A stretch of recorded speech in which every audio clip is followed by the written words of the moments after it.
আসসালামু আলাইকুম। আশা করি সকলেই ভালো আছেন। প্রিয় চাকরি প্রত্যাশী ভাই ও বোনেরা, আজকে নতুন একটা নিয়োগ সার্কুলার প্রকাশ করা হয়েছে। ভূমি মন্ত্রণালয়ের নিয়োগ সার্কুলার। এটি সরকারি নিয়োগ সার্কুলার এবং স্থায়ী সরকারি একটি নিয়োগ সার্কুলার, যেখানে বাংলাদেশের সকল জেলার যেকোনো প্রার্থীরাই আবেদন করতে পারবেন। ছেলে-মেয়ে উভয় প্রার্থীরাই আবেদন করতে পারবেন এই নিয়োগ সার্কুলারে। তো আজকের এই ভিডিওর মাধ্যমে আমি আপনাদেরকে ভূমি মন্ত্রণালয়ের যে নিয়োগ সার্কুলারটা প্রকাশ করা হয়েছে আজকে, সেইটা সম্পর্কে সকল তথ্যগুলো জানানোর চেষ্টা করব। এখানে পদের নাম রয়েছে, পদের সংখ্যা, শিক্ষাগত যোগ্যতা। এছাড়াও আমি আপনাদেরকে আবেদনের প্রসেসটা সম্পর্কে আপনাদেরকে দেখায় দেব। তো সম্পূর্ণ ভিডিওটা না টেনে একদম ধৈর্য সহকারে শেষ পর্যন্ত দেখলে বুঝতে পারবেন। আরেকটা বিষয় বলে রাখি আপনাদেরকে, যারা আমাদের এই ইউটিউব চ্যানেলে ভিডিওটা নতুন দেখতেছেন বা আপনি আমাদের চ্যানেলে নতুন, অবশ্যই চ্যানেলটি সাবস্ক্রাইব করে রাখবেন। আর ফেসবুক পেজ রয়েছে আমাদের জব প্লাস বিডি থেকে যারা ভিডিওটা দেখতেছেন, পেজটি ফলো দিয়ে রাখবেন। যে যেখান থেকে দেখেন আমাদের সঙ্গে যুক্ত থাকবেন, তাহলে পরবর্তী সরকারি যে কোনো নিয়োগ সার্কুলার আপনি সবার আগে আমাদের মাধ্যমেই জানতে পারবেন।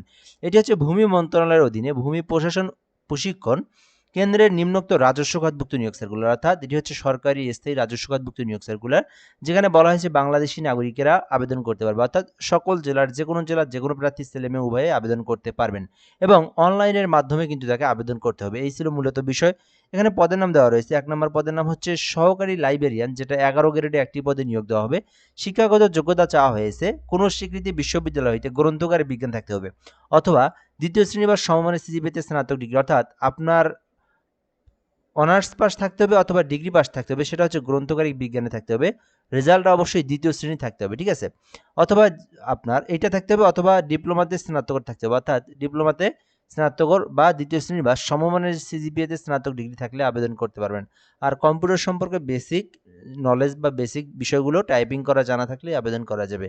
তো আপনার জেনারেল থেকে অনার্স ডিগ্রি পাশেও আবেদন করা যাবে, ডিপ্লোমা থেকে মাস্টার্স স্নাতকোত্তর করা থাকলেও আবেদন করতে পারবেন। ২ নম্বর পদের নাম ৬০ মুদ্রাক্ষরিক কাম কম্পিউটার অপারেটর, ১৪ গ্রেডে নিয়োগ দেওয়া হবে, একটি পদ রয়েছে। এখানে বলা হয়েছে কোন স্বীকৃতি বিশ্ববিদ্যালয় হইতে অনন্য দ্বিতীয় শ্রেণী বা সমমানের সিজিপিএতে স্নাতক অথবা ডিগ্রি, অর্থাৎ যারা অনার্স পাস করেছেন অথবা যারা ডিগ্রি পাস করেছেন, তারা কিন্তু ৬০ মুদ্রাক্ষরিকে আবেদন করতে পারবেন ১৪ গ্রেডের এই পদে। আর এটাতে বেসিক কম্পিউটার চালানো সম্পর্কে আপনাদের অভিজ্ঞতা থাকতে হবে। পাশাপাশি টাইপের কিন্তু একটা ভালো গতি থাকতে হবে। ৬০ মুদ্রাক্ষরিকের যে টাইপের গতি, ওইটা কিন্তু আপনার থাকতে হবে। ৩ নম্বর পদের নাম অফিস সহকারী কাম কম্পিউটার মুদ্রাক্ষরিক, ১৬ গ্রেডে একটি পদ রয়েছে। তো এখানে আবেদনের জন্য শিক্ষাগত যোগ্যতা চাওয়া হয়েছে উচ্চ মাধ্যমিক, অর্থাৎ এইচএসসি পাস। যারা এইচএসসি পাস করেছেন এবং যাদের কম্পিউটার চালানো সম্পর্কে অভিজ্ঞতা রয়েছে, আপনারা অফিস সহকারী কাম কম্পিউটার মুদ্রাক্ষরিক পদটিতে আবেদন করতে পারেন। এছাড়াও কিন্তু এখানে ৪ নম্বরে রয়েছে অফিস সহায়ক পদ, যেখানে কিন্তু একটি পদ রয়েছে। যারা এসএসসি পাস করেছেন, জাস্ট এসএসসি পাস, কোনো অভিজ্ঞতার প্রয়োজন নেই, শুধু এসএসসি পাস করলেই অফিস সহায়ক আবেদন করতে পারবেন। তো যাই হোক, আপনার শিক্ষাগত যোগ্যতা অনুযায়ী আপনি যে পদে চাচ্ছেন আবেদন করতে পারবেন। তো এর পরবর্তী বিষয়গুলো আমরা দেখব। আবেদন করতে আপনার বয়সটা কিন্তু ১৮ হতে ৩২ বছর পর্যন্ত সময় রয়েছে, এর মধ্যেই আবেদন করতে হবে। এরপরে বলা হয়েছে এখানে আবেদন করতে latcteletalk.com বিডি, এটা একটা লিঙ্ক দেওয়া রয়েছে, এই লিঙ্কের মাধ্যমে আবেদন করতে হবে। আমি আপনাদেরকে জুম করে দেখাই, যারা নিজেরা আবেদন করতে পারেন।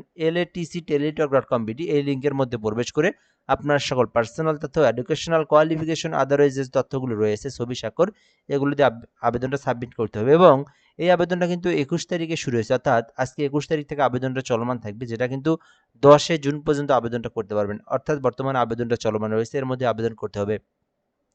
তো আবেদন যখন আপনারা করবেন, এরপরে কিন্তু একটা সরকারি ফি রয়েছে, এটা কিন্তু আপনাদেরকে পেমেন্ট করতে হবে।